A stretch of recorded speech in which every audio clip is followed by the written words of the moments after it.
Friends, ఇందాక వీడియోకి continuity. అయ్యో మా ఆవిడ గారు, ఇదిగో మా అమ్మగారు, ఇదిగో మా పిన్ని గారు. చూడండి ఇక లోపల ఎక్వేరియం చాలా బాగుంది. Exhibition tank bund.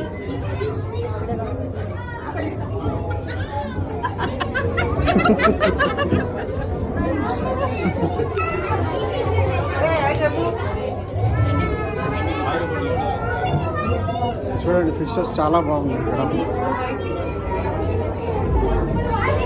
Super super super. అందరూ ఫ్యామిలీతో వచ్చి విజిట్ చేయండి ఫ్రెండ్స్, చాలా బాగా ఎంజాయ్ చేస్తారు. ఓకే, నెక్స్ట్ వీడియో కంటిన్యూటీ కోసం మళ్ళీ ఇంకో వీడియో పెడతాను. ఇక్కడికి ఎండ్ చేస్తున్నాను. బాయ్.